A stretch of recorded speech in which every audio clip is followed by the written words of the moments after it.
네, 수업 시작하겠습니다. 자, 이번 시간 학습 주제는 전자석은 어떤 성질이 있을까요? 입니다. 여러분 과학 교과서 20쪽, 21쪽입니다. 자, 전자석은 전류가 흐르는 전선 주위에 자석의 성질이 나타나는 것을 이용해 만든 자석입니다. 옆에 에나멜선은 전선의 한 종류예요 라고 지금 말하고 있네요. 전자석은 철심에 에나멜선을 여러 번 감아 전기 회로와 연결해 만들 수가 있습니다. 전자석을 만들어 전자석의 성질을 알아봅시다. 에나멜선은 도체인 구리에 부도체인 에나멜을 입혀 만든 전선입니다.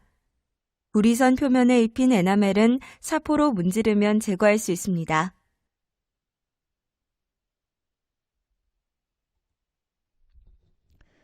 밑에 탐구활동으로 전자석 만들기. 자, 전자석 만드는 과정 보겠습니다. 둥근 머리 볼트에 종이 테이프를 감습니다. 종이 테이프를 감은 둥근 머리 볼트에 에나멜 선을 120번 정도 한쪽 방향으로 촘촘하게 감습니다. 에나멜 선의 양쪽 끝부분을 사포로 문질러 겉면을 벗겨냅니다. 에나멜 선의 양쪽 끝부분을 전기 회로에 연결해 전자석을 완성합니다.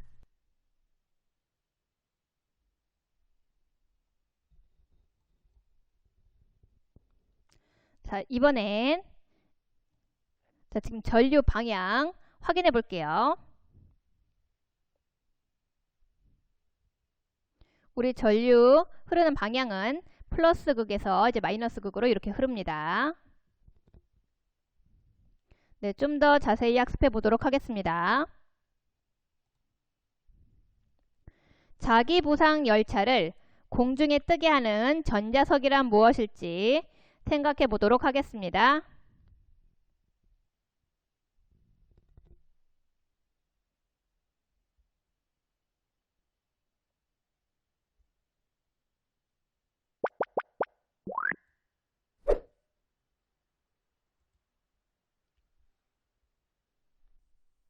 인천국제공항에서 용유동 사이 6.1km 구간에 순수 우리 기술로 개발된 자기부상 열차가 시험 운행에 들어갔습니다. 전자석의 힘을 이용해 선로 위에 8mm 높이로 떠서 이동하는 자기부상 열차는 최고 시속 110km까지 달릴 수 있습니다. 바퀴가 없기 때문에 운행 중 마찰에 의해 발생하는 소음도, 진동도 거의 없어 도심에 적합한 최첨단 친환경 교통수단으로 꼽힙니다. 와, 공중에 떠서 다니는 열차라니 정말 신기하죠? 이렇게 무거운 자기 부상 열차를 공중에 뜨게 하는 비밀은 바로 전자석이라는데요. 그런데 전자석은 무엇일까요?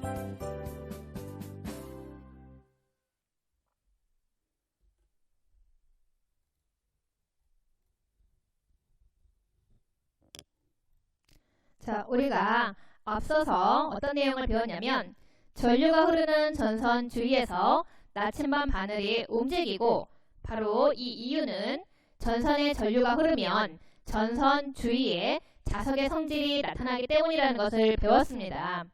자, 전자석이란 우리 전류가 흐르는 전선 주위에 자석의 성질이 나타나는 것을 이용해 만든 자석을 말하는 것입니다.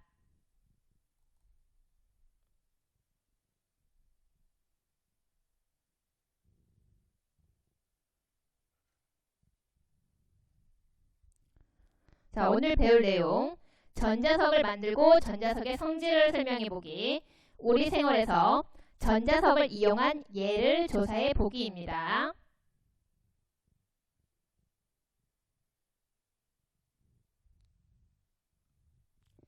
실험에 필요한 준비물을 알아보면 먼저 둥근 머리, 볼트, 그 다음에 종이 테이프, 그리고 에나멜선, 그 다음 사포, 다음 전지 끼우개, 집게 달린 전선, 스위치가 필요합니다.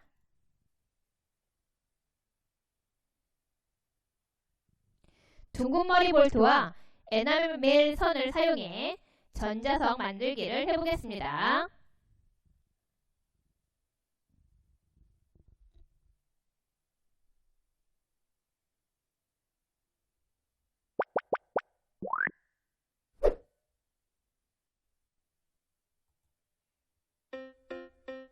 에나멜 선과 둥근 머리 볼트를 사용해 전자석을 만들어 봅시다.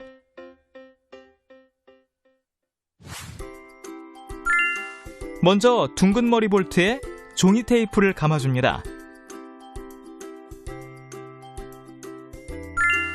종이 테이프를 감은 둥근 머리 볼트에 에나멜 선을 120번 정도 한쪽 방향으로 촘촘하게 감아주는데요. 이때 에나멜 선 양쪽 끝부분을 5cm 정도 남겨두고 감아야 해요.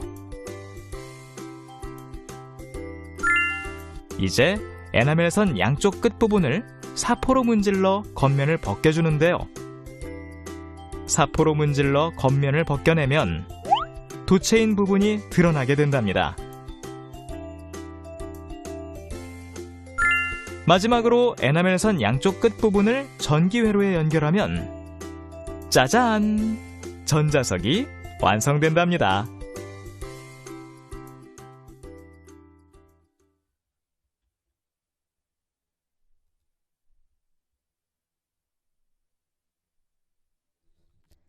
자, 실험에 필요한 준비물 알아보겠습니다. 전자석, 그리고 전지 끼우개, 그 다음 시침바늘, 그리고 나침반 2개가 필요합니다. 시침바늘과 나침반을 이용해 전자석의 성질을 한번 알아보도록 하겠습니다.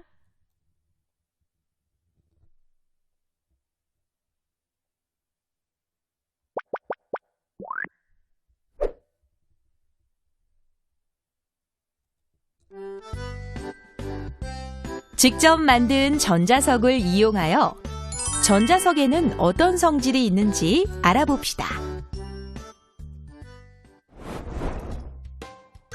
스위치를 닫지 않거나 닫은 상태에서 전자석의 끝부분을 시침바늘에 가까이 가져가면 시침바늘이 어떻게 되는지 관찰해 봅니다.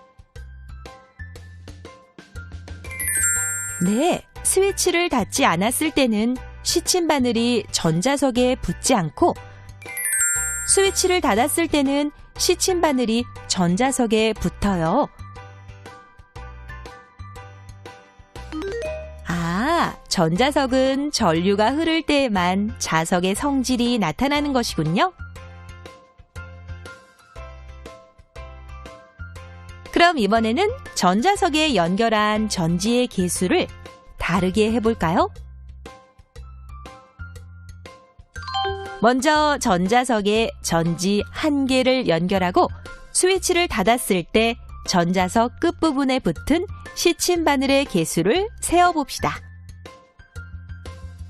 네, 총 3개의 시침바늘이 전자석에 붙었어요. 이번엔 전자석에 전지 2개를 직렬로 연결하고 스위치를 닫았을 때 전자석 끝부분에 붙은 시침바늘의 개수를 세어볼까요? 네, 시침바늘 6개가 전자석에 붙었어요. 전지 1개일 때보다 시침바늘이 더 많이 붙었는데요. 이처럼 직렬로 연결된 전지의 개수를 다르게 하면 전자석의 세기를 조절할 수 있답니다. 이번에는 전자석 양 끝에 나침반을 놓고 스위치를 닫았을 때 나침반 바늘이 가리키는 방향을 관찰해 봅시다. 스위치를 닫아 전자석에 전류를 흘려주었더니 나침반 바늘이 움직이는데요. 그런데 전자석의 머리 부분으로는 나침반의 N극이 끌려오고 반대쪽은 나침반의 S극이 끌려와요. 아, 전자석의 머리 부분은 S극이고 반대쪽은 N극이 된 것이군요. 그럼 전지의 극을 반대로 하고 스위치를 닫았을 때 나침반 바늘이 가리키는 방향을 관찰해 볼까요? 나침반의 바늘이 다시 움직이는데요. 그런데 나침반 바늘의 방향이 이전과는 반대예요. 이번엔 전자석의 머리 부분이 N극이고 반대쪽은 S극이 된 것이군요. 이처럼 전지의 극을 반대로 하여 전류의 방향을 바꾸어 주면 전자석의 극을 반대로 바꿀 수 있답니다.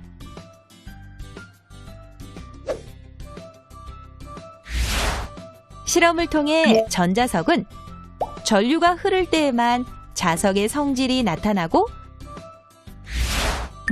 직렬로 연결된 전지의 개수를 다르게 하여 전자석의 세기를 조절할 수 있으며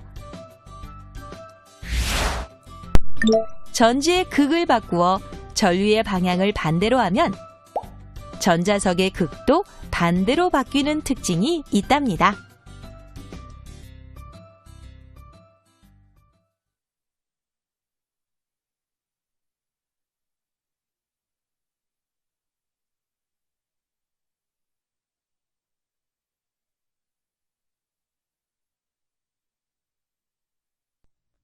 스위치를 닫지 않거나 닫았을 때 전자석의 끝부분을 시침바늘에 가까이 가져가면 시침바늘이 어떻게 되는지 결과 보겠습니다. 자, 스위치를 닫지 않았을 때는 시침바늘이 전자석에 붙지 않았습니다. 스위치를 닫았을 때는 시침바늘이 전자석에 이렇게 붙었습니다. 바로 전자석은 전류가 흐를 때에만 자석의 성질이 나타난다는 것을 알 수 있습니다. 자, 그 다음 이번엔 전지의 개수를 다르게 연결할 거예요. 전지 한 개를 연결했을 때는 시침바늘 한 3-4개 정도가 전자석에 붙습니다. 이번엔 전지 2개를 직렬로 연결했을 때 이때는 시침바늘이 좀 많이 붙어 있죠? 한 6개에서 8개 정도가 전자석에 붙습니다. 자, 우리 직렬로 연결된 전지의 개수를 다르게 해서 전자석의 세기를 조절할 수 있다는 것을 알 수 있습니다. 전자석의 양 끝에 나침반을 놓고 스위치를 닫았을 때 나침반 바늘이 가리키는 방향과 전자석의 극을 표시해 보겠습니다. 자, 전지 이제 스위치를 닫아봅니다. 나침반 바늘이 가리키는 방향을 보세요. 자, 여기 나침반에 빨간색 우리 N극이 이쪽을 가리키고 있네. 그러면 여기 전자석은 이쪽 S극입니다. 그리고 반대는 N극이 되겠죠?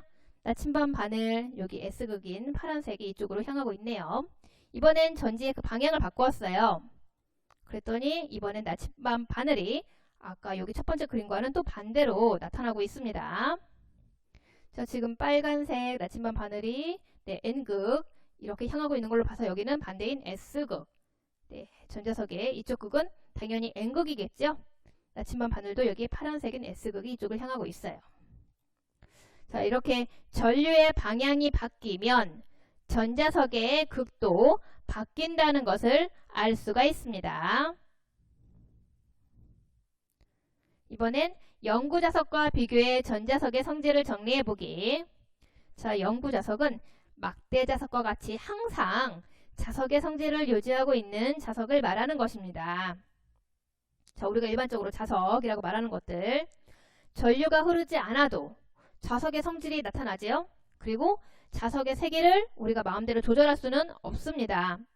그 다음 자석의 극은 일정합니다. 그런데 이번엔 전자석입니다. 스위치를 닫았을 때 전류가 흐를 때에만 자석의 성질이 나타납니다. 그 다음 직렬로 연결된 전지의 개수를 다르게 하면 이 전자석의 세기를 조절할 수가 있습니다. 그리고 전류의 방향이 바뀌면 전자석의 극도 바뀝니다. 이번엔 우리 생활에서 전자석을 이용하는 예를 찾아보도록 하겠습니다.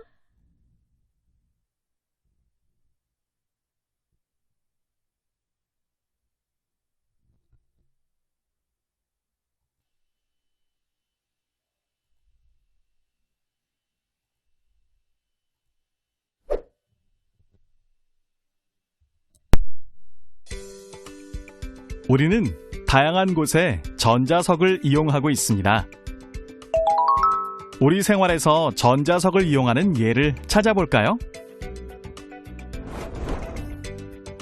무거운 철 제품을 옮길 때 사용하는 전자석 기중기. 전자석 기중기는 전류가 흐를 때에만 자석의 성질이 나타나는 전자석을 이용하여 무거운 철 제품을 다른 장소에 옮길 때 사용하는 기구입니다. 철로 위를 떠서 빠르게 달리는 자기부상 열차. 이는 전류가 흐를 때 열차와 철로 사이에 서로 밀어내는 힘이 작용하여 열차가 철로 위에 뜰 수 있는 것이죠.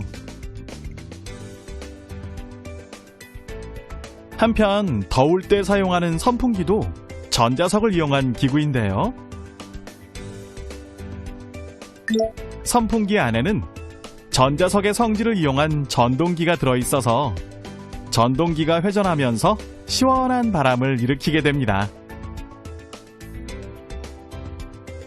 또 음악을 들을 때 사용하는 스피커는 전자석과 영구자석이 밀고 당기면서 얇은 판을 떨리게 하여 소리가 발생하는 것이랍니다. 이 밖에 전기 자동차, 세탁기, 머리 말리개 등도 전자석을 이용한 또 다른 예로 우리 생활에서 많이 쓰이고 있답니다.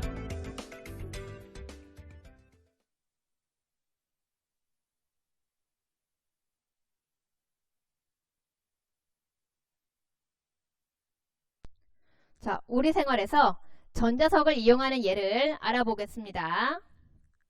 지금 보이는 건 전자석 기중기. 무거운 철 제품을 전자석에 붙여 다른 장소로 옮길 수 있습니다. 그 다음은 자기부상열차. 전류가 흐를 때 자기부상열차와 철로가 서로를 이제 밀어내며 열차가 철로 위에 떠서 빠르게 달릴 수 있다. 그 다음은 선풍기입니다. 전자석의 성질을 이용한 전동기에 날개를 부착해서 전동기를 회전시켜 바람을 일으킨다. 다음은 스피커입니다. 전자석과 영구자석이 이제 밀고 당기면서 얇은 판을 떨리게 하여 소리를 발생시킨다. 우리 생활에서 전자석을 이용한 또 다른 예에 대해서 알아볼게요. 자, 전기자동차. 전자석이 회전하면서 자동차 바퀴를 움직인다. 이번엔 세탁기입니다. 전자석이 회전하면서 빨래를 세탁한다. 이번엔 머리 말리개. 전자석이 회전하면서 바람을 일으킨다.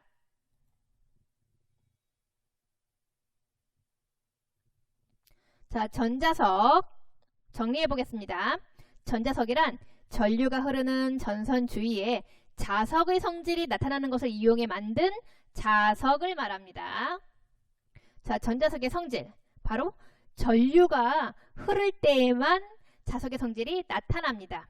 그리고 직렬로 연결된 전지의 개수를 다르게 하면 전자석의 세기를 조절할 수가 있습니다.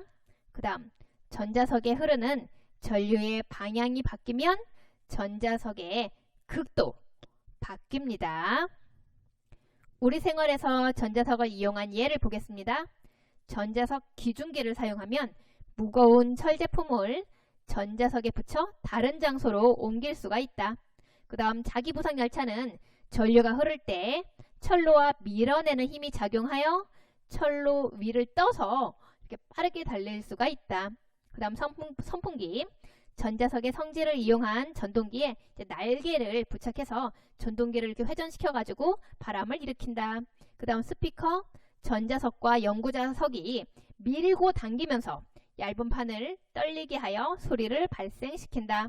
그 외에 전기 자동차, 세탁기, 머리 말리개도 전자석을 이용한 것입니다.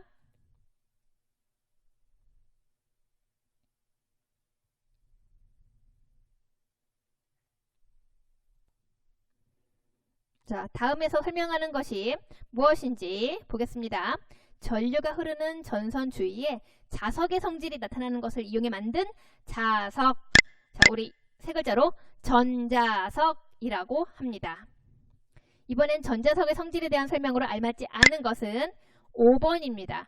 연결하는 전지의 개수가 달라져도 전자석의 세기는 항상 일정하다? 아니죠.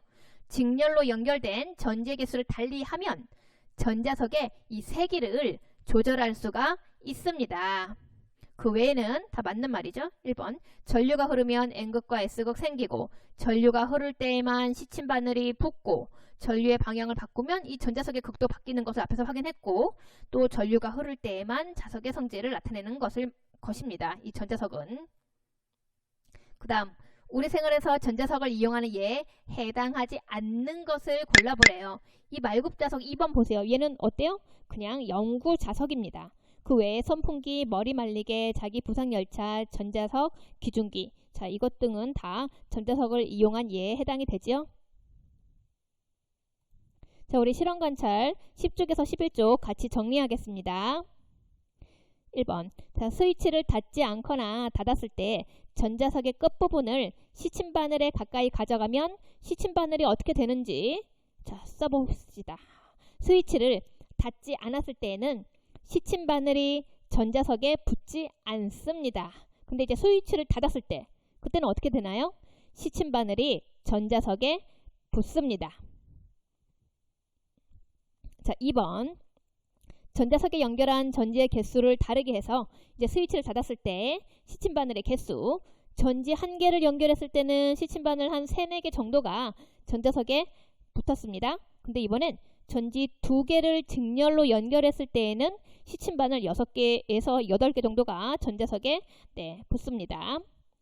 다음, 전자석의 양 끝에 나침반을 놓고 스위치를 닫았을 때 나침반 바늘이 가리키는 방향과 전자석의 극을 표시해보면 자, 여기 전지 보세요. 플러스 극 이쪽, 마이너스 극 이쪽.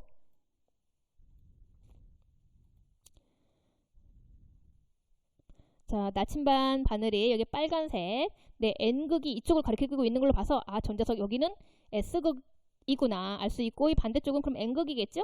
나침반 바늘도 여기 파란색의 S극이 이쪽을 가리키고 있는 걸 보니 그 다음 전지의 극을 바꿨습니다. 자, 플러스 극은 여기 그리고 마이너스 극 여기.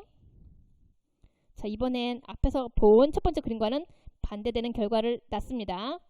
자, 여기 쭉 나침반을 보니까 여기 파란색 S극이 이쪽을 가리켜요. 그럼 여기는 N극이라는 말이죠. 여기 N극, 반대쪽은 S극이겠지요.